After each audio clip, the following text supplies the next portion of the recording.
You're listening to Unspooled, the podcast where failed prints are just part of the journey.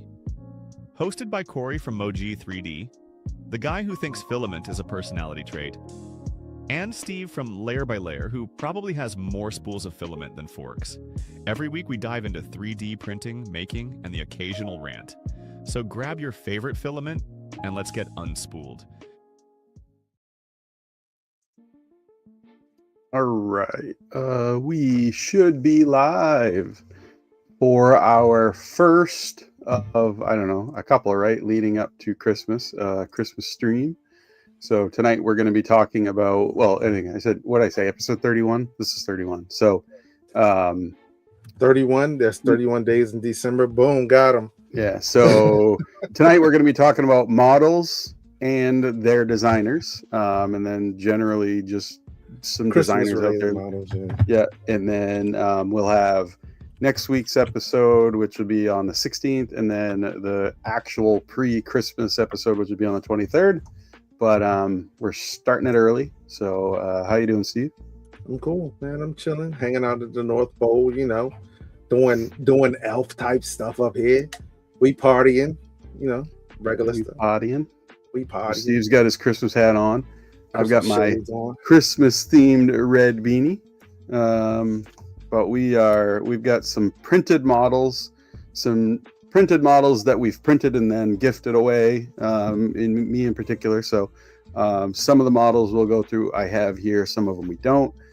Steve's got some that he's I don't have any that are printed. Highlighting. They're all I went through Makeover and I found ones that I thought were cool and for various reasons that I'll probably go through. And then I have like some that may be on the line. I just gotta know where they're at. And maybe we'll go through some community prints as well. So yeah, it should be fun. So we've got give some people some ideas for Christmas. Yeah. So how is everybody doing in chat? We've got I am a fan of delicious flavor, Peekaboo, Laser 3D CNC, Yuri, how you doing? Wazzy, GTR Dad, Additive Adam, the Mad Owl. Let's see, am I missing anyone? That's who I've seen at least chat. So how are you guys doing? Welcome. Has anybody been working on 3D printed or Christmas 3D printed stuff? I know holidays tend to be a popular thing for us. I know Halloween is always busy for me. Printing Halloween and Christmas are probably like two of the most heavily 3D printed holidays. Yeah. And I've been out, or I think I've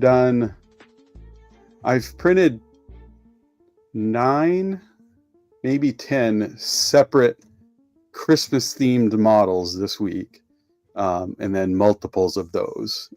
So I've been printing, and I've been sending them mostly on the U1. The U1 has been slaying the Christmas models, especially the multicolor stuff. I see what you did there. You said it's been slaying. Pun intended. Too good. But yeah, is anybody else working on some stuff, either designing stuff or just printing other cool models? If you have, post them in Discord under share your prints, the thread. Yeah. We've seen some cool ones in there. Killa Prince, he posted one from Make a World. We'll look at it later, but it's a gingerbread like fidget clicker. That was pretty cool. And I've seen a lot posted on X and stuff, but I haven't seen a ton posted in the in our Unspooled Discord thread. So if you guys want to start, hammering out your Christmas prints in there, that'd be cool, and we'll share some too. So 100%. I personally have been working on like a custom Christmas bulb generator, in a sense, with like text or emojis or whatever on it. That's probably like the only thing that I've really been working on. I'm sorry, I had an idea in the middle of that sentence. That's why my batteries sound like they ran low for a second. But yeah, that's the only thing that I've really been working on was that. And then cutting up my snowman. I'll show that later. But cutting up a snowman that I made. But like outside of that, like it's just been so busy, man. At least for me, I haven't had time to really kind of get into stuff. And like this snowman, I made it last year, but it was probably like an 8-color print at the time. So I cut it up. It worked for me, but I didn't want to put it out there and people have to like glue it together, and where you still may have to use some kind of adhesive, but I wanted to make it more user friendly. And then we got the Snapmaker U1, which makes it even more user friendly for people, at least with the Snapmaker machine. So and like I have like this one here. So I have a separate version of this. You can print all the parts separate on a single color machine, and then you have to glue it all together. But I mean, it's fine doing that, but I prefer to just have like a tool changer type of printer. I want to either all print together or assembly required, but it's easy assembly, because if you make it too difficult, oh my gosh, you will not hear the end of it. And then, like, this is my little Santa, and this here I attempted to do separate assembly, and it was just so many little, like, I mean, if you print it bigger, it's fine, but if you print it small, a bunch of small ones, it's so many little parts that, I mean, it's just not, it would not be fun to print and then assemble everything. So there's some of them that I just don't do that on. How long does it take to print? So this one here, well, the funny thing is I never printed either of these fully multicolor on the AMS, because a full plate of this one on a P1S, and then this one individually, this would be 18 hours on a P1S with an AMS. On a U1, it was 4.5 hours. It's insane, dude. With virtually zero waste, and then the P1S. So I never actually printed this full color until I got the U1. And then this one, I printed 8 of these on the U1, and it was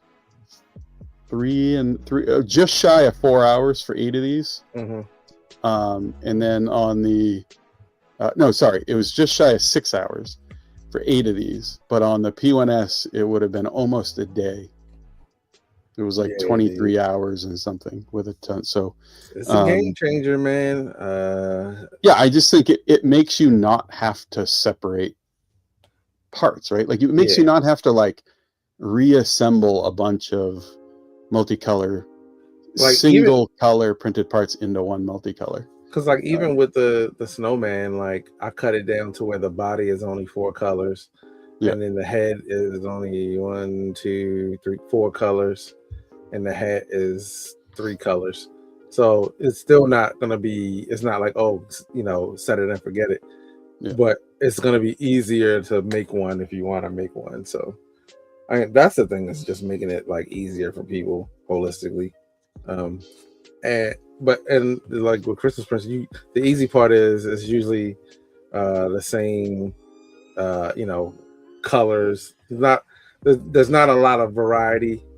I won't say that, but you got red usually in it, you got white in it, and green, and then maybe gold or silver, some stuff like that. So they're very limited. I mean, usually Christmas prints are limited to like 6 or 7 different varying colors, but like this one here, ideally, if the U1 had 5 tool heads, the belt buckle would have been yellow or gold, right? Mm-hmm.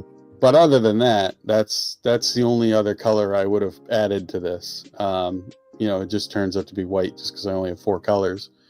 But when I designed this last year, and I had a ton of people last year be like, "Oh, can you print me one?" And I was like, "No," because with an AMS, it takes so long to print this that I was like, "No." I printed one I printed a big one like this for my house, but it took a day to print. And I was like, "No, I'm not gonna print a bunch." I posted on Maker World, if you have a printer, you can print it. But with this now, I printed 8 of these for family members that all wanted one, just so I can hand them out to them, but, and then simple ones like this, so this is a Jack Skellington version of like my ghost that I do. I have a bunch of different versions of this little ghost that I've done, but this here, because of all of these stitches in the mouth, like this on an AMS, and you have all black up to here, but this part of it adds like 8 hours to this print, right? So you're like 14 hours to do this, where on the U1 it was like 3 hours. But just little stuff like that I think a tool changer makes multicolor printing more accessible to, or like it does, dude. I had made a post that my favorite thing about owning the U1 since then has been that, and I don't want this to be turned into a U1 conversation, was that I can print, and I highlighted this model, like I can print this model and not have to worry about the time and material. Well, it's less of a U1 conversation, more of a tool changer conversation. Yes, just like it put tool changers into the hands of anybody who really wanted one without having to build one. So and cost, right? Because you can't build a tool changer for under. You can't. For the price of the U1, and you could probably get like 3 tool changers. I mean, I'm sorry, for the price of a tool changer, you could probably get like 3 U1s. Oh yeah, So, and if it's a Prusa XL, you can get like 4. yeah, maybe sure. 4.5. But yeah. And then do you want to show the ones that you were highlighting? I did, but all of a sudden my mouse decided to crap out for a second. So let me switch mine real quick. The one for this machine. Come on, connect. Yeah, there we go. Let me pull up the list and make sure I hide all of my tabs and bookmarks so I don't get judged for how many tabs I have actively open. Come on. Any minute now. All right, so I just went through Maker World and went through and basically made a collection of Christmas stuff that I thought was either cool or ingenious in a sense. I say ingenious like I'm some kind of judge of what's intelligent or not. But yeah, no, like it's just models that I'm like, oh, this is a cool print or something pretty nice. So let me share my screen at the stage. So made a quick little collection. These two are from a Spool Again member, Joe. He made some Christmas tags for he made a Christmas tag for gifts and stuff like that, which I thought was pretty cool. Cool font. You could technically, this is just a standard print, but you could technically do this in HueForge and make it even cooler. You know, maybe add some Well, the cool swirls. thing too is that something like that you can do. You don't need an AMS. You can just do a color swap on a. Yep, exactly. And then you can make it in whatever color you want to make it in. This is also a hue forge that Joe had created, Santa Sleigh hue forge, which is pretty cool. Like I feel like Christmas is a good time to like really get into hue forges, just because once again you kind of like you have a smaller palette of colors to choose from. But I'm gonna jump to the bottom because most of these at the top are like our stuff. So I thought this one was cool. It's a Christmas tree, and I think it uses the whole like the hairy lion type of thing. The unsupported swirls or whatever, unsupported lines to kind of like loops. Make these, and then and then so here's a picture of it on the bed, and then you I guess hit it with a hair dryer or something, and it causes it to curl up like this, which I thought was freaking insane, and pretty cool. It'd be cool to see it in like white or something like that as well. Then there was the cookie jar, cookie bowl, snack bowl. I thought was pretty cool. It's kind of like a Santa / elves cookie bowl, which in my opinion looks pretty sweet. It's something you could easily do on the U1.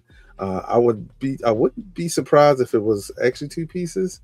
3 plates, 4 plates, so some assembly required, but I mean it makes sense. It would make it quicker to print, a cleaner print as well. You don't get too much bleed from some of the other colors that you have going on. This one I thought was really cool. It's a flexi ball fidget. I thought it was a macaroon, which I was like, okay, if it opens up, come on. Any minute now. There we go. Is it like so I thought this was pretty cool.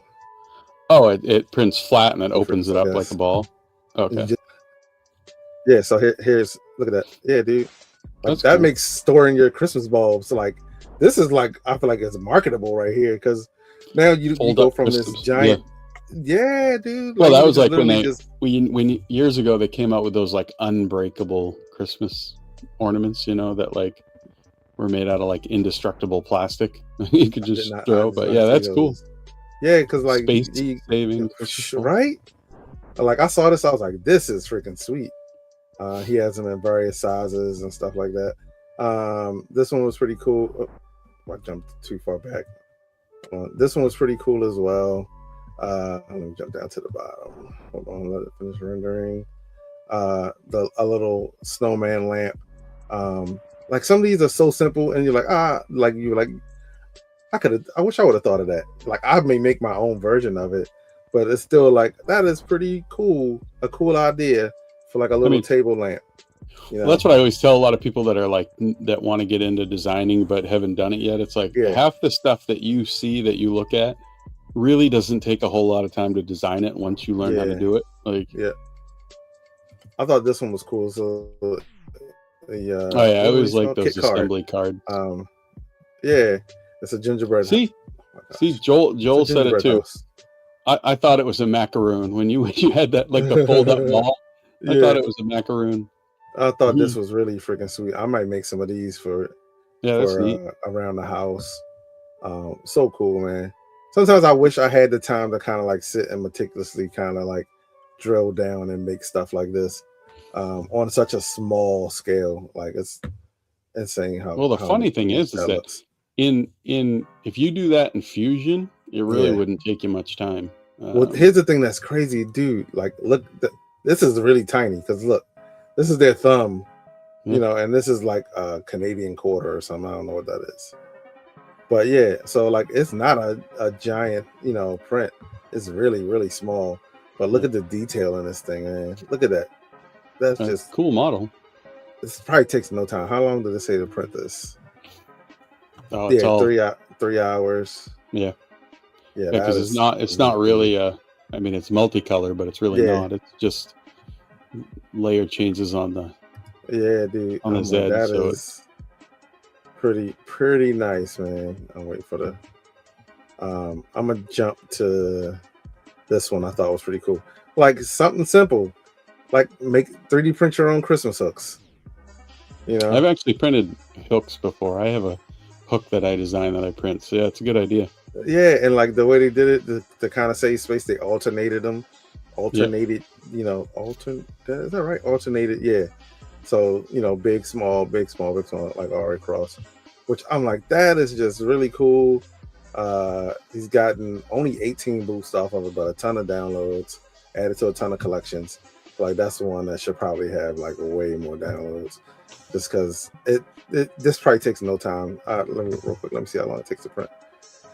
Probably takes little to no time to print. Yeah, 39 minutes. And you got usually something like that is pretty quick. Yeah, this is like one of those things where like, yeah, I could go to the store and get some hooks or I can print them. This is like one of the things where I'm like, I'll just print them. Like granted, they might be slightly cheaper at the store, but just printing them is pretty cool. I don't know if this is the same dragon that Killer Prince made, but I saw this and was like, it's a gingerbread dragon. I was like, that is pretty darn cool. A pretty nice looking dragon. And I'm not a big dragons person, but I was like, no, I'm not either. But there's one of the gingerbread dragons. Actually, there's one on my list too that I thought was really cool. And then let me see, it was a couple more that I thought this was pretty cool because it's customizable. I may do something like this for my family, and maybe for some of the families that are gonna come and visit us. But yeah, it's a tree with the names of all the people in the family, and then 2025 at the bottom. I was like, that's pretty cool. It'd be nice to have it on the fireplace for like your guests that come, but you probably have to print one for each person or whatever, because it seems like something that you do about family, you know, like the Smiths, the Johnsons, you know. Here's a print that you could do to kind of like, you know, piss your kids off, you know, with all of the slang. Skibbity. Oh my god. Yeah, I might do one of these just to kind of bother my kids. Yeah. They'll probably look really good in zombies red, and then like a emerald green or something like that, or a silk green or something would look pretty cool. I got a few. I thought these bulbs were pretty nice. All of these bulbs. This one was pretty cool because these look like they're procedurally generated, which, you know, is a lot of times can be pretty fun. A Krampus model, I thought that was pretty nicely done. It looks like it's more made for resin printing, but I mean the detail on this thing. Yeah, I mean if you printed it big enough, you might be able to get away with it with FDM, but it would be. It definitely would not be. That's definitely resin printed. Yeah, that's definitely resin printed, but it looks clean though. Great detail, but it also looks like it might be like AI generated or something. No offense to the designer. I saw this and I freaking loved it. Was this tuft Christmas ornament? Just because of the detail, it looks like it's soft, and I can see people just walking up to you. I didn't hit that. Walking up to your tree. Yeah, and like squeezing it to see if it's like if it's real or not. That'd be cool too if you printed that multicolor. Like and that's what I thought about. Gold dots with like. Yeah, dude. And that was the first thing I thought about. I was like, oh, this would be cool if you actually make it look like it's like quilted or whatever. Yeah. Come on, just close. Oh. I think it's still trying to run the rendered preview of it. Let's go back. There we go. We're out of there. Then we have stuff that both Corey and I have made in the past. Actually a collabo, because this is this is my Xmas ring that I actually I think I have that right here. Where is it? If it opens up. I got it right here. And the box, Corey made a box for this. This is pre-Unspooled. So it's that, and then if you open the box, it has Steve's little 5-finger. Yeah, there you go. 3-finger ring in there. He said 5-finger. That's stealing. 3-finger. Yeah, that thing. But Yeah. I wound up giving a lot of those away. That was last year. That was I not long after 3D Printopia, right? I haven't even made any of these. Yeah, it wasn't long after. I mean, it was probably right like around Christmas time, honestly. I haven't even made any of these. I had to go with the Grinch. So, you know, Corey made a cool, quick, simple. I say quick and simple, like I know how long it took you, but yeah, and that actually wasn't specific for Christmas. That was somebody had asked me to make a gnome for their garden. Nice, dude. So I thought it was Christmas. No, and then some other people were like, "Oh, it looks Christmassy," so they printed it for Christmas too. Nice. And I've actually printed some for Christmas decorations for people.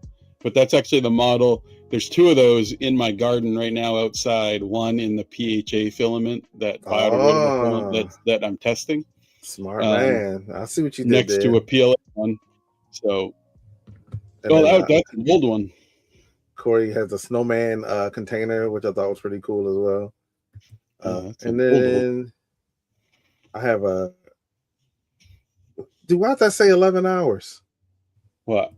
The snowman is 11 hours? Oh, because of the layers. Because the mouth and the eyes and the nose. I'm thinking with a U1 brain right now. I mean, I'm sorry, with a tool. I bet you that's an hour and a half with the U1. You got to reslice it, dude, and see how long it takes. Because I'm like in my mind, I'm like 11 hours. I'm like, that's way fast. Yeah, and I have a version where all the black dots and the nose print separate. Yeah. And then you glue them in, but again, I hate having to glue parts together. And then these are like some simple Vasmo Christmas trees that I have that I print. And actually, I've redone this model to make it a little taller. And then I'm trying to think. Shoot, I had to go. Hold on, I'm gonna unshare for a second while I log in. But yeah. You can go ahead and I'll pull up the other model when I get a second. All right. So my first one, I've actually printed a lot of them. I've printed them. And obviously I'm a like utilitarian, like practical printer where something solves a problem. So I've printed a ton of these. These things are amazing. I think it's Dangles is the thing. Yeah. You print these and then you take an X-Acto blade. Mm-hmm. So hold on, let me get there. Where am I? Am I on the right?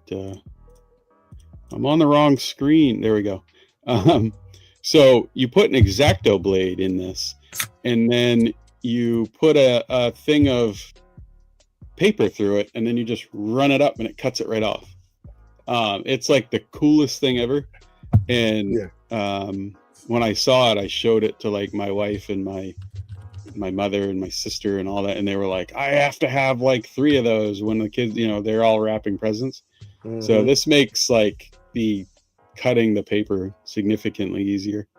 Let's see, the other one is this one here. So this is actually from one of our friends from the Unspooled Discord. So he did this this snowman, and you'll see him in there, Better Joel. So this is Better Joel, and so he's been printing these single color in white, and then when I had seen it, I had printed it in multicolor. So this is what is it? This is Bamboo Matte White. This is Sunlu PLA Plus Purple. Black and orange are both Snap Speed from when I got the U1. So this was printed on the U1. This is big. Like, I don't know if you guys can see it. Like, it's the side of my head. But this whole thing, in this 8 thing, I think it took just about 7.5 hours on the U1. Mm-hmm. This on the P1S, I sliced it. Was 1 day, 8 hours. That's crazy. And it was 7.5 hours, just shy of 8 hours, I think. But it printed friggin' awesome. Had some supports, under the elbows and for the nose, because the nose is quite pointy. But supports printed great. So yeah, that's an awesome model. He's got a cool Halloween model too, which is another double-fingered ghost, which is pretty cool. Double-fingered. Double-fingered. Then my next one was this one. So another Christmas gingerbread dragon. I just like this because it had, and I printed one of these, but I have gifted it since. So, but I liked that it was gingerbread with like the frosting on the top with like, it's like a reindeer dragon. Listen, gingerbread. Gingerbread with the frosting on it is the best kind of gingerbread. Yeah. Hands down. I mean, any cookie with frosting on it, you really can't go. But Vixvu 3D. They've got some other cool models. I hadn't been familiar with that designer, but they've got a bunch of cool stuff. This one here, just when I was looking for a flexible, I wasn't looking for a flexible gingerbread dragon. It just kind of, I came across it and was like, oh, that'd be cool to print. The next one is this. So this, I do know this designer. This is Hold Control. So Hold Control was the original designer of the Sour Patch Kid that I did the Bootylicious remix on. So I gave him a little booty. But he also does these little figurines. So these are gnomes. And then he has a Santa too, that is pretty cool. I haven't printed these, but they're neat. But I just like these gnomes. I did mine. One was green, one was red, and they printed really good on the U1. Next, so this is the only one I haven't printed yet. This one is to be printed, probably tomorrow actually. So Stag 3D, which I've heard of that designer before, but I haven't printed anything from him. But this little Grinch hanger thing, I want to print it specifically for hanging like stockings. But I mean, I think you could basically hang anything, from the fingers. So it basically just mounts to the wall. But I thought that was pretty cool. I seen somebody made a 2D version of it. I say 2D, like a flat version of that sticks out of you hang it in your Christmas tree. Yeah, it sticks out of your tree. Yeah, and I just thought it was cool, and I have yet to slice it yet, but I'm guessing it just prints flat, up against where it mounts to the wall. You probably have some supports under the fingers or something, but or maybe the fingers print second, or that hand prints separate. I don't know. I just thought it was cool, and it's slated for the U1 tomorrow. This one here, hopefully my wife's not watching because this is for her. So my wife is a big Stitch fan. Nice. And this is a separated model. I will be printing it on the U1 complete. One, two. But, no, you won't. Yeah. Are you gonna do some swapping? Yeah. I'll swap one tool head because I'm gonna do. It'll be white, red, purple, and black. And then I'm gonna have to swap. What about the pink? How you can get that pink? So the teal around the eyes, I'm probably gonna end up making that little leaf probably teal as well. That way, I only have to do one swap versus the green on the. Well, once you're done with the teal, you can swap the green, and you won't need it anymore. Yeah, we'll see. What about the pink? What pink? In the feet and in the ears. Oh, I didn't even notice that, to be honest. I can't see that. It looks white to me. Oh, yeah, that's what I was asking, because it's pink on the feet too. If anybody knows me, I have a mild colored blindness with certain colors. And that looks white to me. I can't see it. So maybe I'll print it separate. Who knows? Get you some. Look, dude, I bought real quick while you're. So I bought a box of these bad boys. They're like the acrylic markers. And it's no pink in here, but so you could do like some small stuff with it and make it like easier on yourself, like stuff like that. So I may end up printing this separate. I didn't see the pink. That's 3 color swaps if I want to, which is fine. But we'll see. But it's a cool model. Stitch is my wife's favorite. And then this is the last one that I printed. Actually, this one is for my mom. Shadowland is the designer. Just a cool traditional, like, Santa figurine. And this is printed so I did do it was cool. I did the boots and the hands here. I did in fuzzy skin, so painted on fuzzy skin. So the boots looked like, I wish I still had it here, but just a cool traditional model. Nothing fancy, nothing out of this world, but just traditional Christmas stuff. So that's what I've done. The only other ones that I've and then the only other ones that I've printed have just been like, my stuff, which again, I already showed, like these things, but so real quick, this was one that I've been working on. I made the model last year. I don't know how good the quality is going to be, but this is a scary Frosty the Snowman that I made. I printed it out. It's just in a box. I don't feel like grabbing it right now. But I mean, it literally, it was one of the first things that I've designed, and I printed it, and it looked like 100%, like this model, except for I use a translucent like blue, winter blue from Inland for the spikes, the ice spikes. But I mean, yeah, I'm going to try to get this out in the next few days, just in case anybody wants to make it or whatever. This, and I have a second model, which is this Krampus that I've been refining. That's Krampus sans clothes, pulling a bag with naked Krampus. Naked Krampus, pulling a bag with the bag has been kind of like redone with like kids' hands pushing out of it and all that stuff. So those are two that I want to get out probably like within the next few days. So it like I like the whole Christmas thing. I'm not a big Christmas person, but are you a bah humbug, Steve? I'm not. I got the hat on. I got the shades on. I'm just not that into it. More so from like my family is small in this area. Yep. My immediate, I'll say, genetic blood family is small in this area, so it doesn't really hit me as much as it does. And my kids are older, so it also doesn't hit me as much there either. So for me, it's just like, it's Christmas. It's like, I'm not a big gift receiver, I'll say. Like, I'm like, you can give me something simple, I don't really care. So for me, the all holidays are about family and food. The double S. Sure.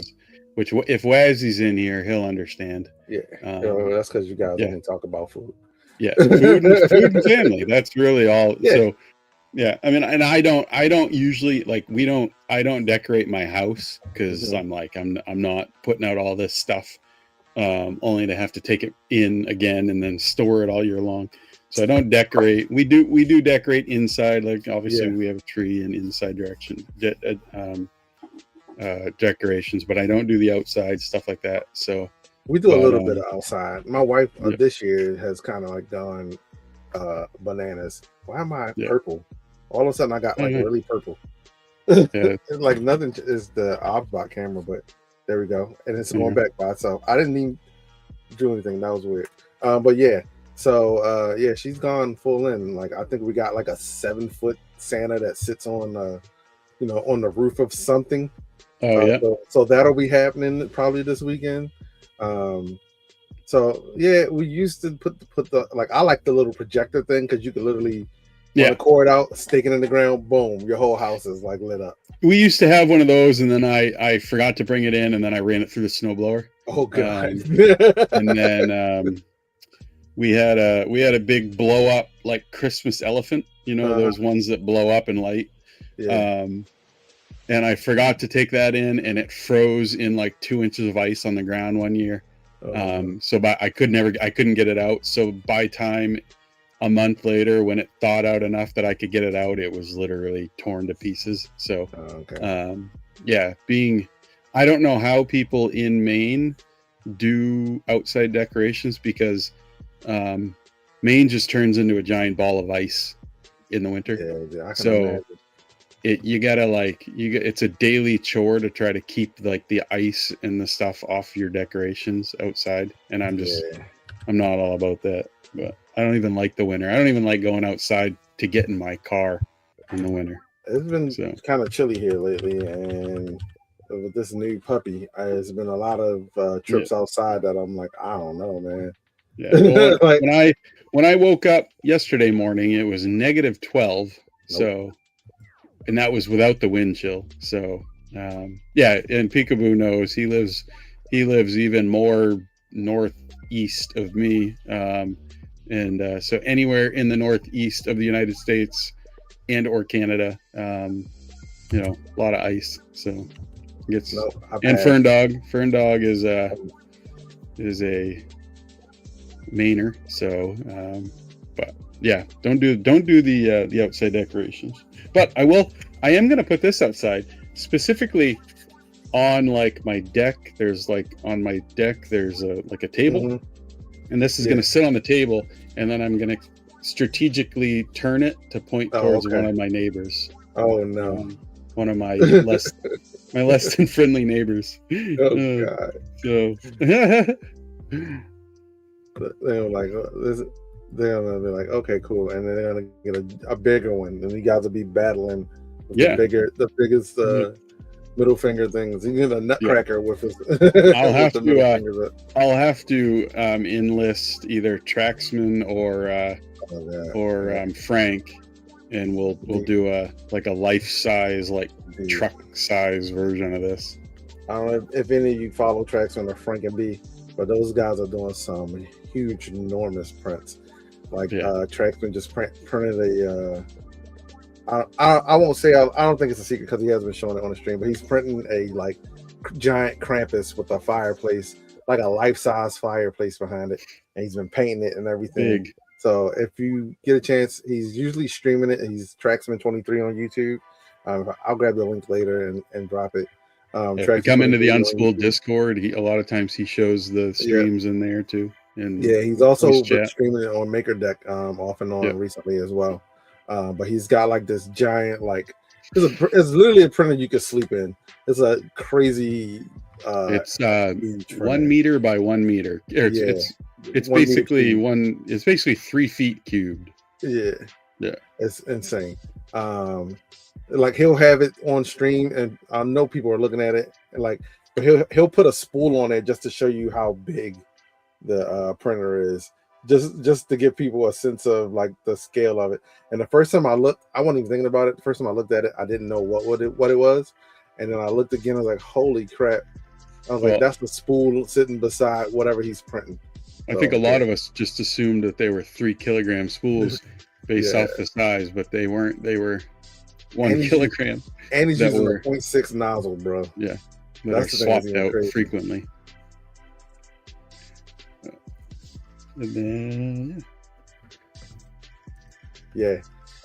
so so GTR Dad posted his that's a link right there to it. So yeah, he's usually streaming that like a lot more so was so that he can watch it from anywhere, peeping on it, make sure everything's going fine. But yeah, it's been cool watching that whole print come together. I'm trying to think. Frank and B last year. Frank and B and was it Trex? They both did like life-size Jack Skeletons. I think Frank and B's. Well, Frank's working on one now. I don't know if we should say what it is. I don't know if people know what it is, but another larger than life size. He had a piece of it at Murph. So he's working on. I'll just say he's working on. It's not like he hasn't been streaming it as a Voltron, like a giant. It's bigger than he thought it was going to be. Voltron. So yeah, well, when we saw the picture of one of the legs assembled, it's I mean, geez, it must be 10 feet tall, I imagine, when it's all said and done. It's going to be like 10 feet tall, dude. Yeah, at least big. And he still has to paint it and get it painted. I was like, if you weren't so far, I would honestly consider like coming up to his place to help him paint it or something. Like just the camera's white balance freaked out again. It did it. I saw it. I was gonna act like it didn't happen until somebody brought it up. I was like your whole T-shirt changed color. Like it was. Let's see. Okay, now I'm just. It turned to night. Where we at white balance? Let's go here. Turn that off. It's kind of back. Let's No, that's all right. There we go. That's better. Actually, there was one other model that I was going to show, and a lot of people have actually printed this one. I've seen a few people that I know printed this on X. It's a bowl.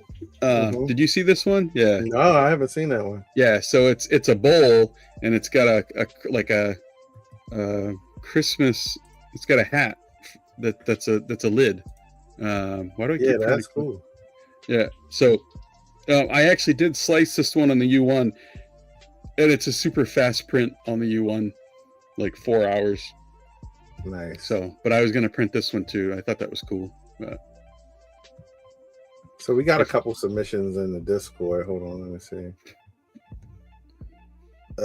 Some from Adam. 1 second. We got a couple from Additive Adam, an upside. He actually visited some friends, and they have an upside down Christmas tree. So this is actually the right way for this print. Like, surprisingly, like the photos I was saying. Then some more Christmas trees that he printed to take over to their place. That's one of what's her name's, isn't it? 3D Print Bunny. Is it? That's nice. That's cool. It would be cool if it had like a little handle or something on the top. I'm not sure if that's hers or not, but I think she has one that's similar to that. I think this is wait. He told me who this was. But yeah, Snow Yeti, which is pretty cool. Only 4 colors, which is awesome.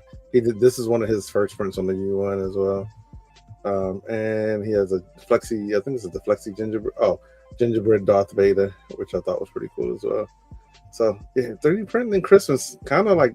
Oh, so if you go up a little bit, there's actually one from Killer Prince. He posted. It was I mentioned it before, but yeah, right there. Was it this one? Down. Yeah, right there. So it's a gingerbread man, but it's a clicky, like a fidget clicker. Oh, that's pretty cool. Yeah, I thought that one was cool. Yeah, that's pretty cool. Okay. My browser is not agreeing with there we go. It's a little clicky click. I don't know the audio.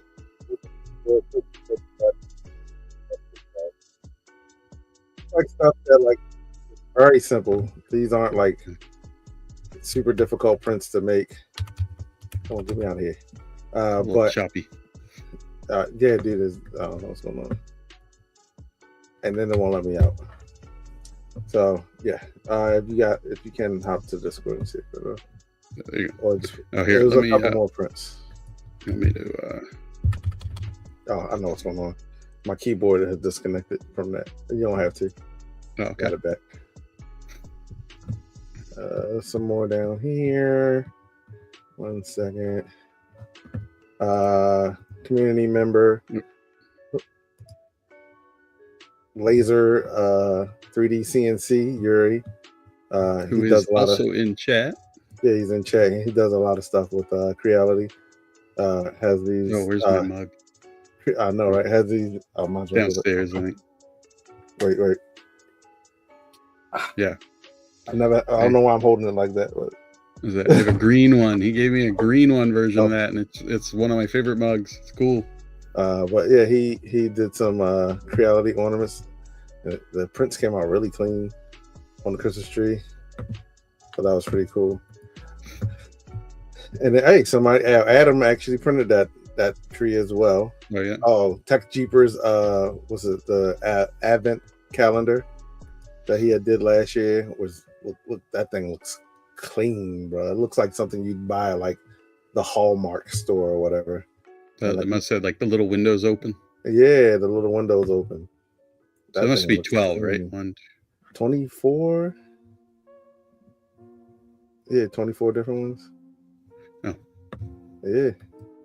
Thought that was cool. Thought that was pretty cool. I think that might be it as far as Christmas. We have some that Midnight Wolf. He did a the cow. Highland cow. What film? Oh, it looked like it had some gold. That filament looks crazy. is it like silk or gold? Yeah, like, but you only really see it in like the valleys where the gold kind of like pops out. It's clean. I like it. Got to be careful. Make sure we don't scroll into somebody like. I think that was it for. Hadron was working on a Grinch, Christmas Grinch. I think that, and then this tree that Killer Prince did. Yeah. So yeah, man, Christmas. I'll say. Let me say the holiday season. It's a good time to like really dig in and get some stuff printed. That to me, I still because I know how much filament costs. It's hard for me to like print stuff sometimes and be like, oh, check this out. Oh, we got a couple more that came in. It's hard for me to print stuff and be like, check this out. But it's a great time to really show people what 3D printing can do. These are like little accordion Christmas hats. Oh yeah, I've seen those before. There was one last year that was real popular that was like a slinky hat. A little different than that. Yeah. If it ever comes up. But yeah, so these are like little accordion hats. He had one earlier. They actually look really good and clean. If you print it, he suggests printing it in PETG. Might be a little bit more durable. I think he broke one of them. And then we have Tech Jeepers spool that he got that looks like I don't even know, man. It looks like someone might have had it. This roll. Shep said it was the ugliest film. Dude, yeah, it's all of that. Shep said it's the ugliest roll he's ever seen, ugliest film he's ever seen. Yeah, it looks like a granny off-white, like your granny would paint her wall. It's kind of tan and reddish over here. Yeah, I mean, I don't hate it. It kind of looks like a bone color. He said it was a bluepritter to mint transition. And then like over here, you can see the mint on this side for sure. Oh, yeah. It kind of looks like, what did I say? It's kind of like almost fleshy-ish with this color over here to the right. At least it's how it looks. Let's not get back into the skin rash. I know, skin rash. And what was the other one? Just skin and skin rash. But yeah, I mean, I don't dislike it. I'd like to see a print in it.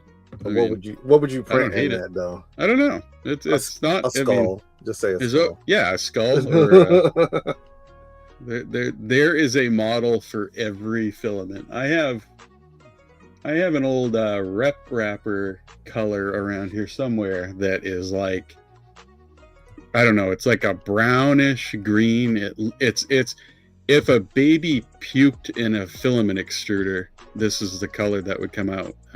I think that's what the name of this one is called, baby puke, right? And it's just yeah. So there's a print for every color, and I'm sure something printed in that would, if it was meant for it, it would look good. You say that like a parent or something. Like there's a print for every color. Yeah, every color, guys. Yeah. I mean, there is everything, right? Like I don't know. You could take any color, even that, and find a print. Like you said, a skull. Probably look good as a skull. It's kind of funny though, because when you think about like all the colors of the rainbow, and at some point I do kind of feel like we have like at least a close generalization of like a lot of the colors that people want from 3D printing. But if you could have it doesn't have to be Christmas themed, but a Christmas gift in filament color, what would it be? Like a new color that maybe doesn't exist, or a variation on something. I mean, I don't think you can do it would be tough to do a new color. Yeah, you could do a new combination of colors like duals or gradients, but it would be real tough to do. I mean, there's pretty like blue, right? Like there's probably 300 different shades of blue out there. If you took all of the filament manufacturers and looked on Amazon, there's probably 300 different shades of blue. So I don't know if you could do a new unique color without it being a gradient or a blend or a tricolor or a dual or some silky thing, something different, you know. But other than maybe like even the one that Tech Jeeper showed, like Blooper in mint or whatever it was, right? Like that's like a tannish color to the gradients to mint, like I think you could do that. But I'm trying to find hold on. There's a YouTube channel that I follow. Oh, here it is right here. Dude. Well, a perfect example is what's the so 3D Fuel, like they have their site where you can go in and basically take a picture or like a hex color, and it'll basically tell you the closest color they have to it in their lineup. But then you have all those websites out there where you can just put in a hex color, like the filament XYZ there.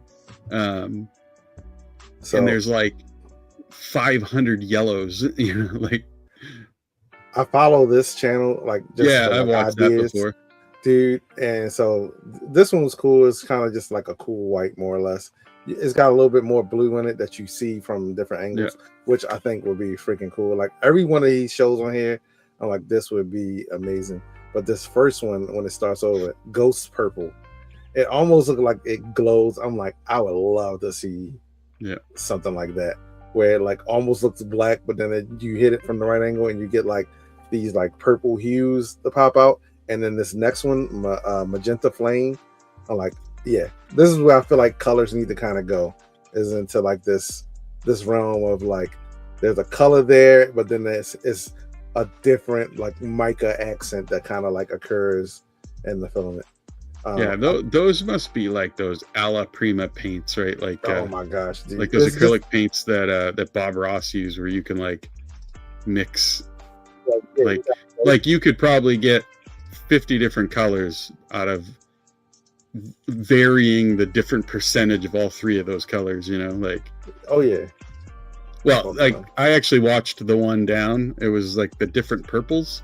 Hold on. And they got like six different they got like 6 different purples, and then some of them were like teals. Oh my gosh, look at that periwinkle. Well, there's your burnt orange. Oh yeah, burning orange, nice. Well, like see, like they get like a teal out of those too, know, like. But if you watch it, they get more colors than you would think you would get from those two. Like I know this isn't easy. A lot of this stuff isn't easy, but like I would like. Granted, I have a pretty decent job, but if I could have a job doing something like this, like making colors and making filaments, I would probably jump at that. Like just because it would be cool to just have stuff that just no one else has, or make stuff that like no one else is really making. And like you said, I mean, that's literally John from Layerworks. That's his job. Just in filament. Like, look at those colors, man. Like that's the kind of stuff that people don't have. And like we're all at a point where like we have a bunch of colors. Like I don't really feel like I need anything in particular. But when you see stuff like this, you're like, okay, there's still room out there for some inventive stuff. There is, but to be honest, like, do we really need any more colors in filament? Like, I mean, yes, we do. We need all the colors. Look at that, man. Like, come on, man. Like Polymaker has what, like 500-600 different like filaments and colors and blah blah blah. Like, do you really need 700, 800? Yes, we do. I don't know. I already think there might be too many. So Better Joel agrees with you.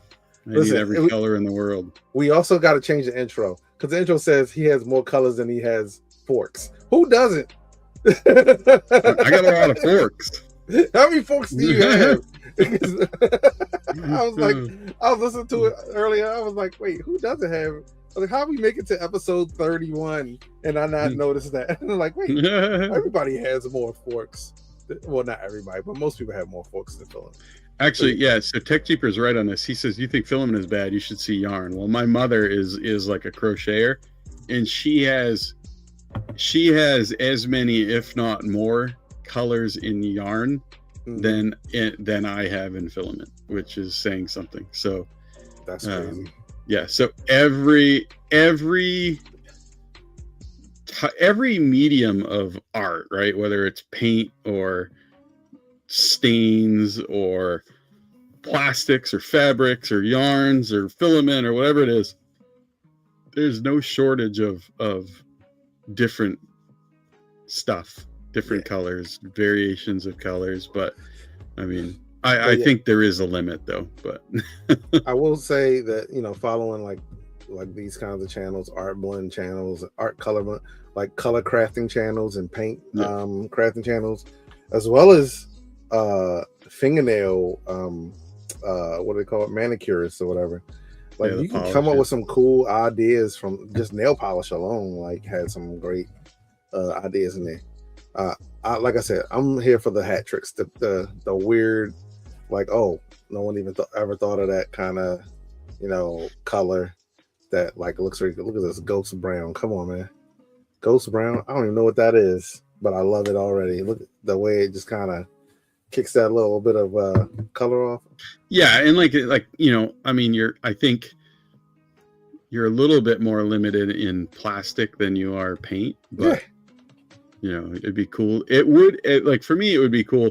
Not as much like different colors. Like I said, I think we have a lot of, but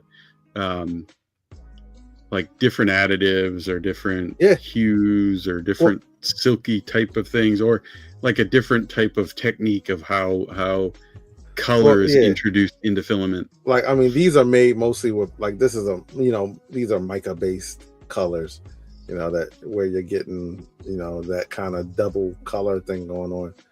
And I'm like, yeah, that's cool.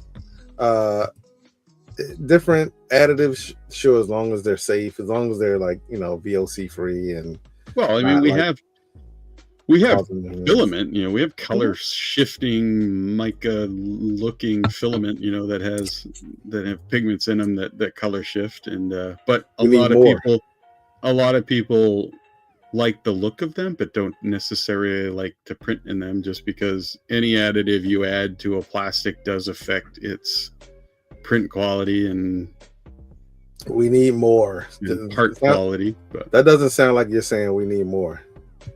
Well, I mean, I think we need more, but like I said, I think you can get to a point with anything that it's like, okay, that's a lot. But anyways, like I mean, I think John is a perfect example of it. Like John from Layerworks is like, every day he posts something that's just like, oh, that's cool. Like, so I think as long as like the people that are making the filament always think that there's something different or something new. Look at I don't care about the color that they make, but this right, oh shoot, it's flipped. There was one, it said like Aurora blue. I was like, yeah, that is cool. Oh, that looks like the skin stuff. Hold on, let me hop back in. But yeah, man, yeah, John makes some cool stuff. This color right here, this over here, the one on the right, that looks awesome. It'd be cool to see more stuff like that. Boutique, it'll probably be boutique type stuff, and not necessarily a mainstream thing. But and cool I think it's tough for filament too, like manufacturers, right? Like you could make a filament color that you think is amazing, and 100 people think it's amazing and buy it, but is it enough to sustain like mass runs of it? You know, probably not. You know, like you got to make a color that like 10,000 people are going to buy a spool of. But I mean, I also think, like, unlike some things that where it doesn't matter, it does matter for people the season. You know, like dropping spring colors in the fall might not hit because you don't have a use for them. You know, well, like we've talked about it in the past, like bundles, right? Like Christmas bundles, Halloween bundles, like holiday bundles. You know, if you're big into, if you're Irish or you're just big into St. Patty's Day, you know, what colors are you going to want during St. Patrick's Day? You're going to want golds and greens and, you know, so there's every holiday has like its set of colors that you want. Like I guarantee, over the last month and probably for the next 3 weeks, probably the number one purchased filament color is going to be white, black, and red. You know, by far. Yeah. Probably more so red at the top of that list, and white probably next. And probably not even red. Oh, maybe regular white. Like I could see, like the celestial white from Polymaker being a big thing, if it's available. Silk whites also. Some variation of a white that you're making, but Christmas is the only time I print with silk white. Yeah, like if you look at Christmas colors or Christmas models, there are always some variation of white, black, gold, red, silver, something shiny, something cool.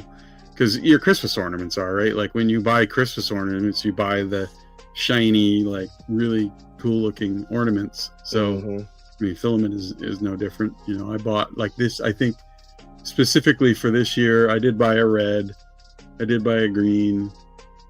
I buy black and white anyways, but I did buy a silver that I probably wouldn't normally have bought if it wasn't specific for a actually, it's right here. I actually bought 2 rolls of this, and I bought them like a month ago, but they're specifically, so they're just eSun, but it's for a specific Christmas model, but it's just a silver, it's nothing fancy. I did buy Polymaker's refills in silver, just to test out the whole refill thing or whatever. Yeah. But yeah, I bought like silver. I think I bought bronze as well, which bronze is another color you can kind of throw in there for Christmas stuff as well. Yeah. So yeah, and then and it's funny, like I buy like for Christmas, for Halloween back then, I obviously bought a bunch of black, I bought a bunch of orange, I bought a bunch of white. What else? I bought another color for print that I can't think of what the color. Oh, I bought a brown. There was something that I was gonna be printing for someone for Christmas that needed a brown. I ended up not doing it, but and then once you buy them for Christmas, you'll use them for other stuff. So. Yeah, kind of like forks, right? Yeah, use forks for everything, right? Unless you use chopsticks. Oh, that's true. Then you don't use forks. That's I happen to like chopsticks. Do you use them? Do you use chopsticks? Well, have you 3D printed chopsticks? Number one. I have not, because I'm a big anti filament and food guy. So got you. Filament and food should not mix. Not unless you post treat them to make them food safe. Not even as a one-off type of thing. I mean, yeah, but I'm not gonna print a set of chopsticks just to use them once. I'll use like I've got a bunch of disposable wood ones, or actual like real plastic made, chopsticks. But no, I wouldn't print. I mean, I have printed those, like it was actually a joke, but it's the little like spring attachment things so you can put chopsticks in for people that don't know how to use them. The helpers. I've printed one of those for a joke for someone I know that can't use chopsticks, but yeah, food, like I'll print like bag clips and stuff like that. But yeah, I'm a big like anti filament and food thing, unless it's like you said, one-time use, or you're somehow post-processing them or finishing them for, a food grade resin that you're coating it with or something. But yeah, I would probably do it for like as a gimmick, maybe some. Actually, I might make that tonight. Make a pair of Christmas chopsticks. Just you could, if it's one-time use, right? Like, you could print a set of chopsticks that are one-time use, and they probably cost you just about as much as if you bought a set of, wrapped bamboo or wooden ones, that you buy, the disposable ones you buy at your grocery store. So in a pinch, one-time use, I might print one. At least as a gimmick. Yeah. And then you can use them in like your plant box or something to hold up a plant or something. Yeah. You can find another use for them. I used to always save, after I eat Chinese food, I would save my chopsticks and use them for like hole punches or all kinds of different stuff. Not every time, but occasionally, just to like have as a tool. Yeah, I prefer the wooden ones. The wooden ones are awesome. Yeah, I don't know. I do have a set of like jade and ivory ones that actually, the story behind it was when my mother was We were in a hotel, and there was a group there that was from Japan. Mm-hmm. And when the guy was leaving, he had this case with these really like authentic, fancy Japanese chopsticks. Mm-hmm. And he had them, and I looked, and I was like, wow, those are really cool. I was only like 7 or something, and he gave them to my mother to give to me, and I still have them to this day. I don't use them because I'm like terrified I'm going to break them, but they're like super ornate, like carved jade with like, I'm assuming ivory. I don't know. They're probably like really, really old, but yeah. I wonder, like, after he did that, was he like, dang, those were my favorite chopsticks? You know, I don't know. I mean, for him, it could have just been like regular old. It could have been, you know. But I mean, maybe they were his favorite travel chopsticks. Favorite chopsticks, like, dang, yeah, trying to be nice. Yeah. Now I don't have my favorite chopsticks. I've done that before. When you give somebody something, you're just trying to be nice. Yeah, dude. I had a Wakanda Forever, like it was just a medallion with the hands going like this. Yeah, and we were traveling, and where were we? And this dude walked by. He's like, "Oh, dude, that's so cool." I was like, "Here," and I took it off and just gave it to him. He was like, "For real?" I was like, "Eh." And like, I could make another one. I haven't made another one yet. And I like, as I gave it to him, I was like, man, I want it back. It was like at the beginning of vacation. My 7-year-old self did not ask for these. I was just like, Mom, look at those. Those are really cool. And then he gifted them. So just to be clear. Yeah, dude, I was like, don't go around asking strangers to give you their stuff. I was like, dang. Gave it to him and was like, I kind of want it back. Because it was like the beginning of vacation. I was like, I had it. I was ready to be all kind of like cool with my Wakanda Forever. And it glowed. So like, I would like to say, rest in peace, Chadwick Boseman, one of my favorite. Guy was an amazing actor. He will be missed. He is missed. I need to print a. That should be my first like big mask I print on the U1.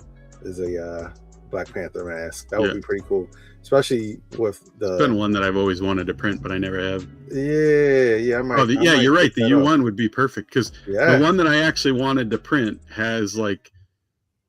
It was like the lines in it, the end mask that he used, and it had like the line. So it's a really long print on an AMS. Yeah, like 3 days because of all the intricate little color changes. You're right. I ought to slice it on the U1 and see. Yeah, dude. Because it's big enough too. At 270, it should be fine for those smaller masks. I might do one on the U1 and then one on like the Centauri. Just solid black one on the Centauri and then one on the U1. That would be pretty cool. Don't ask either man, give me your chopsticks. What the Tech Jeeper talking about? Hey, beard printer. I said don't go asking people for their stuff. Like okay. Hey, don't stick people up for their and steal their chopsticks. Jack for their chopsticks. Yeah, don't jack people for their chopsticks. All right, cool. So this is the thing. Let's we should offer a challenge for next week. There's no prize, but we should do like I don't know, just for bragging rights. Just for bragging rights. Maybe we'll give them an official title. Hey, Liz. What we holding off on? She's on the airplane. Sorry. I was just gonna. Oh, that's right. She was up here for the print thing. I mean, for the chillament from Polar. Hold on, I want to share this real quick. Mm-hmm. Do you guys see this? Not yet. This is from Mr. Telling. Look how tiny those are. Oh wow. That's on the U1. With what? Look how itty-bitty those are. Well, it's only they only have a 0.4 nozzle, right? Yeah, but so that's crazy. That looks clean, man. That tiny little prints on the U1. Okay. Sorry, I just wanted to share that. Did he send those to you directly? He's like, hey Corey, I see you guys are doing the show. Let me send those to you. No, that was just posted on U1. Yeah. He's like, hey Corey. He commented. He commented on a couple of my U1 posts, so that's why I think I'm seeing them quicker than I normally would. But no, that's just a post that he made about an hour ago. He's like, Corey, you remember me, right? I'm Joel Telling. Check out these rad prints that I did. Yeah, he uses the word rad a lot. I don't know if you guys know that. Our resident, our 3D printing industry's most notable celebrity. Never heard of him. Yeah, never heard of him. Yeah. It's funny. I think we had a conversation about this before. Like we view, there are some people that are in the 3D printing community that we're like, that people fanboy over, right? Oh, yeah, like absolutely. Like your sort of thing. But in the grand scheme of like famous, the most famous person in the 3D printing community is like not even on the radar, right? Like, right. You know, it's funny how we're so into it that he does know Neil Patrick Harris though. So I know, but still, like it's like not even on the radar of like a real worldwide famous person. But it's just in our world, it's like seeing Obama or some super famous actor that you've wanted to see your whole life, like. Do you see people around like now? Like I'm slightly jaded because I've been to several 3D printing things, and I've seen people that like before I even really got into 3D printing, that I like was like, oh, this guy's cool, and like when probably the first one I went to that I kind of like, oh, that's that person, that's freaking awesome, and like now being in the community. I'm kind of jaded to it a little bit, and I kind of miss the whole like being starstruck in a sense when you see those people. You know what I mean? Like, so there DJ are still Midnight. People, oh, but no, not that one. No, you get. He says Zach Friedman isn't the most. So for some people, he probably is, right? Like Zach Friedman is very well known, very popular YouTuber. I think Zach Friedman is probably the coolest 3D printing famous person out there because the guy is awesome and does some really cool stuff. But yeah, it's just like those type of people, right? Like the names that you say within the 3D printing community that 98% of the people that are in the 3D printing community know. But if you were to go outside the 3D printing community and say that person's name, they're like, huh? Well, and you know what's funny? I really do wonder though, because I do still feel like there's still a lot of different subsets of our community, and it's like people that there's oftentimes where people will jump into the Discord or somewhere and then like they'll say something and you're like, okay, this person is into 3D printing, but they haven't like done, I hate saying this, but they haven't done the homework. But there's people that fan out when they see Zombie and Pez. And like those are people that are on their way up in the community. Danny as well, Neil Coy Prince, that we know personally, that that we can chum it up with. But like there's people outside of the community that don't even know who like a lot of us are. But they know who maybe Joel is, but they don't know who Sam Prentice is. And it's like, how do you like you piecemeal like the notoriety that people have in the community? Yeah, and that's like there's different levels of like famous, right? Like my famous might be different than your famous because you don't know who a famous snowboarder might be because you don't like snowboarding, or a famous F1 racer because you don't know F1. And then there's all these different layers of fame, but then there's like famous, right? Like to a person eventually gets to a point where even if you're not a basketball fan, everybody in the world knows who Michael Jordan is, or LeBron James, or even if you're not a music fan, everybody knew who, Whitney Houston was, or Michael Jackson, or Garth Brooks, or, like there's like that level, like once you get there, everybody on the planet knows you, Like, and for me, it was Joel. I mean, I'm with my camera. Yeah. For me, it was Joel. And like for us, it's like literally you're selfie hunting. You're like at an event, you just want to get that selfie, because that's like, oh, I met one of the people that I liked a lot in the 3D printing community. And unless you're Udo, you just take a selfie with everybody. Yeah, exactly. And everybody. Shep was another one where I was like, I didn't get a chance to see him at all in 2023, I think, at 3D Printopia, and it was at the end, and I was working in the parking lot. And he walked out, and I was like, "Oh, this is my moment." And I was like, "Hey, man, I love you." Da da da. Shep is probably the most famous person in 3D printing, simply because his son is probably the best a top 3 goalie in the NHL, and is known all over the world. Like that guy. I mean, and I don't know if a lot of people know that. What's the NHL? No, I mean that guy's son is Connor Hellebuck. Like, I'm not even a hockey fan. I don't even like hockey. I've watched like 3 hockey games my entire life. That's like 4 hockey games. I know who Connor Hellebuck is. Yeah, like I've seen ESPN and seen Connor Hellebuck on ESPN, and I saw that last name before I ever knew that was actually Shep's son, and I was like, man, that's got to be a relation to Chet, because how many people have the name Hellebuck? Yeah. Like, literally, I know 2 people that have that name, him and Connor, and then I found out that he was actually his son. Like I said, your 3 is 4 hockey games more than what I've seen. Yeah, like I know nothing about hockey deficit. All right. Yeah, and the funny thing is people assume that because I live in Maine, in a cold winter state, that I'm a huge hockey fan. But people don't really, Maine is not a big hockey state, right? Like, there was a few years thing, but it's not like, Maine is actually probably more of a basketball than anything. But I definitely assumed that all 7 people that live in Maine are hockey fans. Yeah, yes. So did I. Minus me, so only 6. It's only 6. Only 6. Like, Fern Dog, you're from Maine. Are you a hockey fan? Come on, Fern Dog. Don't let me down. Don't let me down, Fern Dog. I am not a see. He said huge. He's a huge hockey fan.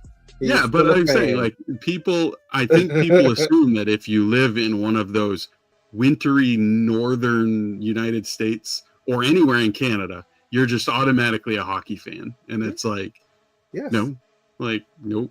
I live in a cold, wintry state against my will. So you're a hostage.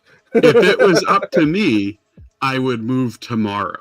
Like, I would pack my crap and I would be gone. What about your family? No, I'm kidding. Well, that's the thing. If it was up to me, like, they would have to come with me, but they won't move. So, but yeah, so Shep and Joel were probably like the 2, because like I saw Joel the year before, I didn't get a selfie, and then the following year I managed to get a selfie. I saw David, and I just kind of like, I was like, I mushed David. I was like, out of my way, sir. And I was like, let me get this photo. And he graced me with a quick little selfie. I was like, thank you. Cool. Yeah. It's like the things like I've watched. I mean, I have been in 3D printing for a long time, and I was in 3D printing before Joel Telling ever had a YouTube channel. And I remember Joel Telling's first ever YouTube video, which I think was on the FlashForge Creator Pro, I believe, and he unboxed it on a round coffee table in his living room, and it was hilarious. And I remember watching him from like right at the beginning. So for me, the first time I ever got a chance to meet him in person, it wasn't as much a fanboy. It was just more out of respect for someone who's also been in the 3D printing community as long as he has, and has done so well in it that it's really cool. It's really cool to see. Yeah. And there's a lot of them, a lot of like that, like CNC Kitchen and Michael Laws, which is teaching tech from Australia. Like, I would love to meet that guy, just because I think he'd be a friggin' cool guy to sit down and talk to over a coffee or a beer. I don't know if he drinks beer, but like I think at Murph this year, I actually met Jim from Edge of Tech, which was pretty cool. Yep. I'm trying to think of anybody else. Sam's pretty cool, super approachable, which is awesome. Most of the guys in the community are super approachable. Oh, yeah. Some of them seem a little bit standoffish. Like I don't know if it's just, they're just maybe slightly jaded to the whole thing, or they actually aren't that social. You know what I mean? They're like more video social, and not as a bad thing. I'm saying they may be like, oh, I make videos, but I don't talk to people type of thing. Yeah, I think it's often that people assume that someone that is okay being on video, making videos and talking, that they're just automatically an extroverted person. and that's not the case, that's right? not Like always the case you can be, you know, a perfect example of that is what's his name from The Mandalorian. Like that guy has massive social anxiety, yet he's a famous movie actor, right? I don't He believe hates him. I don't being believe him. around. Though. I mean, but I'm just saying, like, you can be on camera and be like a news anchor or an actor or a YouTuber, a famous YouTuber, but still not like interactions face to face with people, you know, at events. So you could be a famous YouTuber and still be an introverted type of person, you know. Yeah. I think his name was Kevin. He was mean. Yeah, that's true. Larry Valeria is a hole. Wait, who was somebody was talking about there's somebody in the 3D printing community that's a fairly well-known YouTuber, but people have only ever seen their hands. Craftsman. Was that the one? And then there was some rumor going around that they were somebody else that people knew, like face-wise, and they were like, yeah, that's that person. Oh no, and they just never saw it. Yeah. There's a guy called Craftsman Steady Crafting, and he uses a puppet a lot, but his content is dope. He's got 612,000 followers. So if that's who it is, I don't know. I'm still trying to just figure out what ethnicity he is, because he's got like this weird Southern accent that could go like either direction. Yeah. Well, if he's maybe he's from like Louisiana or something. Is it like a Creole type thing? It's a weird, like, culturally ambiguous accent. I have to. I was in Louisiana one time at a place that was like a Cajun food place. We were going there for like crawfish, and they basically bring out this giant platter and slam it down on the table, and it's a mountain of crawfish with these buckets next to you on the floor that you just dump, you know, you eat the crawfish and dump it. And there was a guy there who, I mean, technically he was speaking English, but I couldn't understand a word he said. Yeah. And one of the guys that I was with was not from there, but he had lived there for like 15 years. So he was familiar, you know, and he could understand everything he said. And I'm like, how? But it's just that real strong, to me, it sounds foreign, you know, like a different language, but he could understand him. So yeah, it's funny with that different, you know, the United States, no matter where you're talking. My dad is from the Caribbean, so so I always get that kind of thing. I remember, and my uncle was also from not related to him, but I have an uncle that was also from the Caribbean as well. Yeah. And at one point, when it was like when I was 12, I went through this phase where I could not understand him to save my life. Like I went from like yesterday I could understand him, and I think like puberty broke my ears, and I was like, Uncle, I have no clue what you're saying. You make no sense. Like, I mean, I've heard right now. So there are pockets. And Ferndog will understand this. There's pockets of Maine areas where the Maine accent is so strong, I can't understand a word they say. It just sounds like gibberish. You can pick out like one every like 50 words. Like these people can say the, and you just can't make it out. Oh, it's like that. And I think every state probably has that, you know. I want to go to the cities, dude, because like in Baltimore, you have regular Baltimore, and then you have like an inner city accent that is crazy. Yeah. Insane. Well, like Boston. I mean, there are areas in Boston where you just can't understand. And then there's an accent. It's called like Hun or Downey Shore, like kind of talk, and that's how people are like, hey Hun, we about to go Downey Shore. We it's like it's not weird, but it's like Weiss, Downey, and all kinds of stuff, man. And it's hilarious, man. Yeah. So it's just, I don't know how we got on the. I have no idea how we got here. But, different pockets of language. But see, Ferndog. So there are people, and I think every state has that. Like I've been in Texas, where that Texas drawl accent is just so strong that, like, I've heard Texas accents that were very mild that I could understand, and then there were like other Texas slang where I was just like, holy crud. Yeah, like so coastal Maine, like there's areas of like what they call down east in Maine, which is like Eastport, like where it meets Canada, Nova Scotia. Like it's like this meld of like this French Canadian Maine accent. Like I don't know what it is, but it's I've been here a lot of years and I still can't make them out. All right, so I figured it out. So here's the project, and I'll do one myself as well. Maybe make a regional Christmas ornament, or find a regional like. So if you live in Maine, maybe find you'd make a New England base, Christmas ornament, and we'll show those next week. So like I'm in Maryland. I could do one for Maryland. I could do one for Baltimore as well. It's gonna have crabs in it. We all know it's gonna have crabs. It's gonna have a crab in it. It's gonna be a Christmas crab. Yeah, it's gonna be a Christmas crab. And mine would be a Christmas lobster. Dude, all right. So if you look up this song, and this is perfect. There's a song called "Crabs for Christmas." Look that song up, and that's the accent that I'm talking about. It's like I think it's called like the Hun. That song is the perfect like. This is how people. So is this a you and me challenge, or anybody in chat? Anybody can look. Right. Anybody can participate. So do a Christmas model that is either regional or state based, right? Like or both. And it's like if you're in Wisconsin, you could just do a snowball and hang it from the tree. Just a snowball.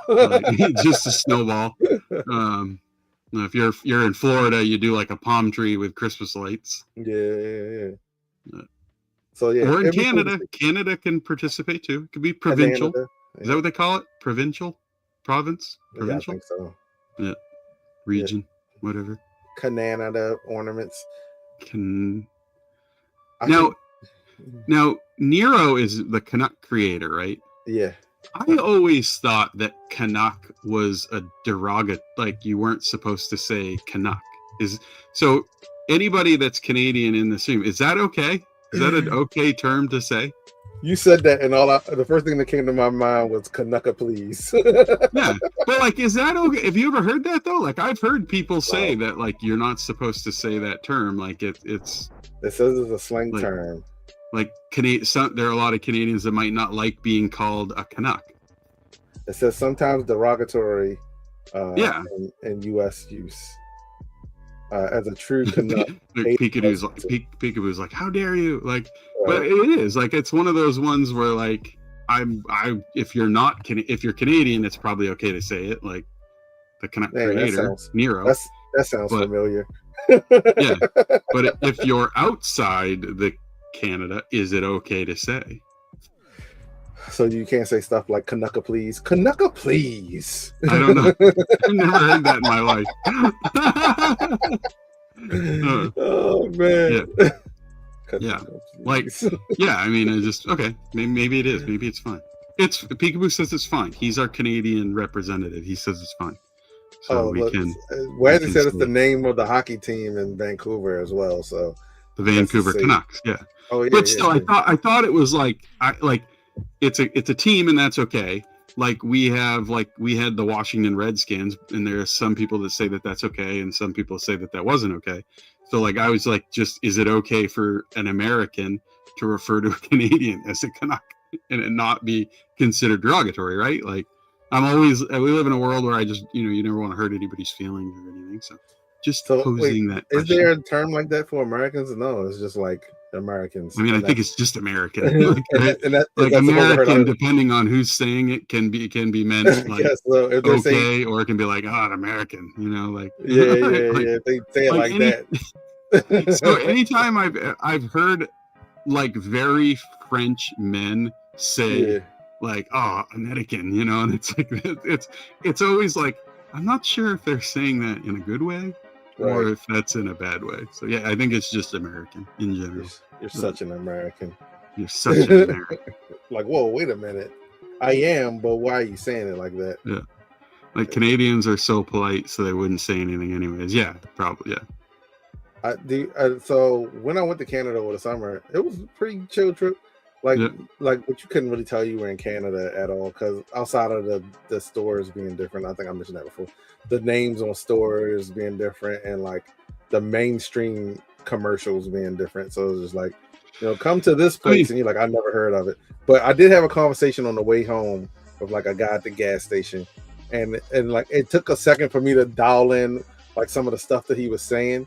Yeah. But I'm like, after a while, it was like, okay, I completely understand what he's saying there. I drove to Alaska through Canada, right? So I've been to all the Canadian provinces.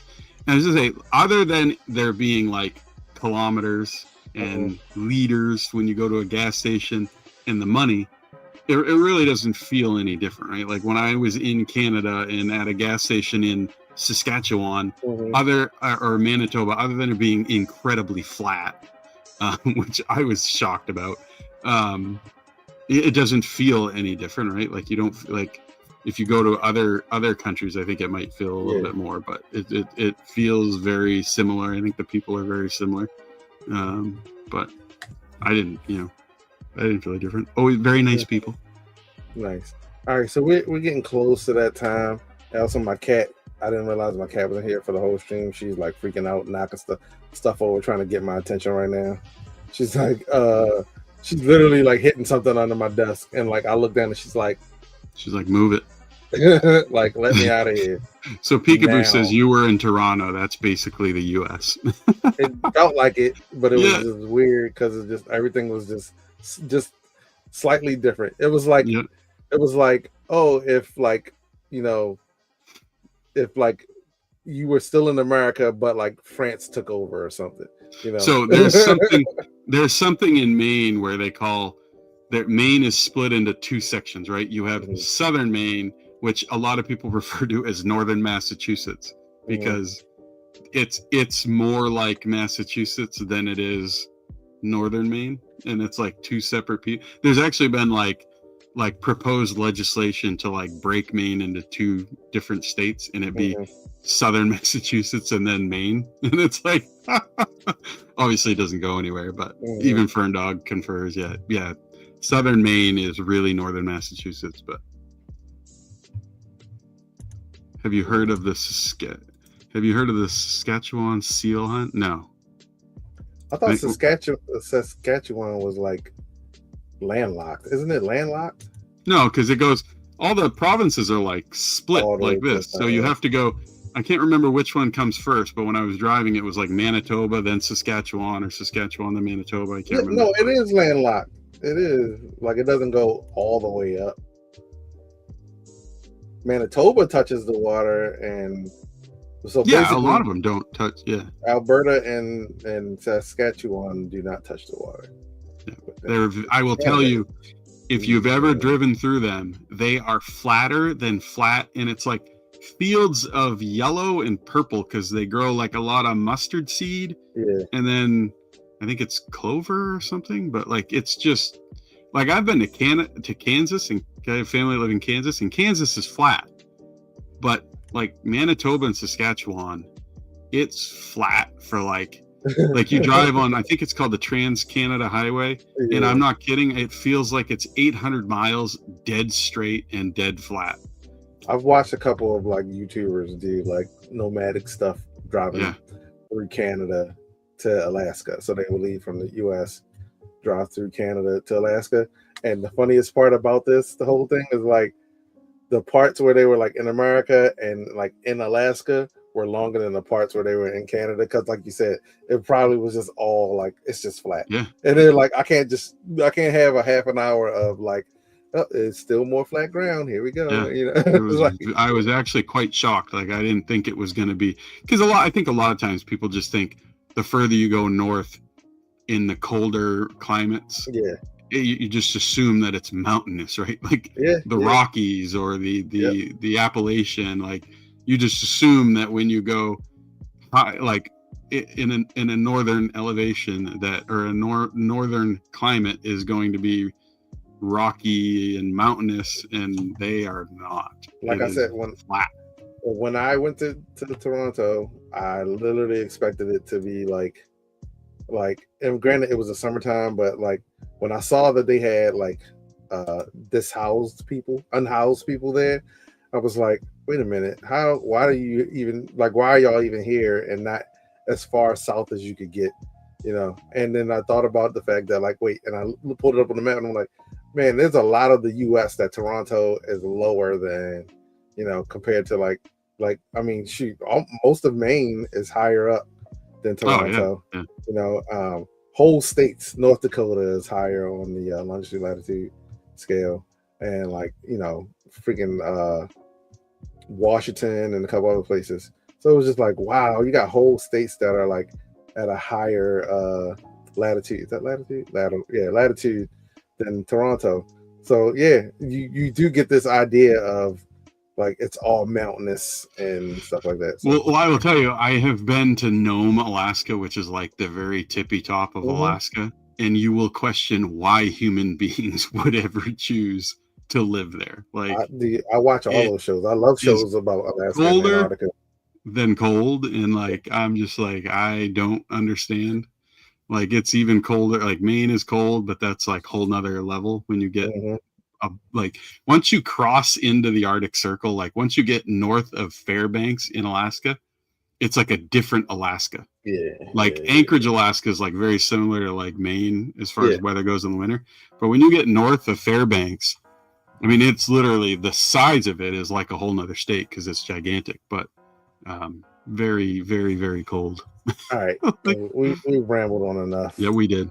We got off 3D printing and started talking about Canada and geography and latitude and longitude. Yeah, dark, cold beer. Yeah. Sounds like Maine. Yeah, that you could change northern Alaska and put Maine in that too. All right, let's find a raid target.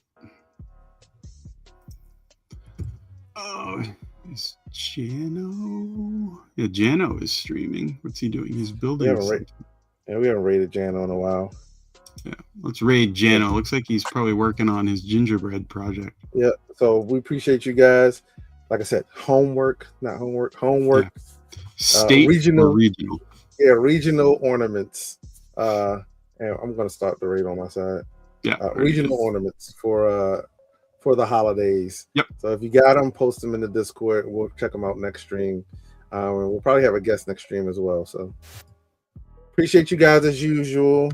See you in Jano's stream later. See you in Jano's stream.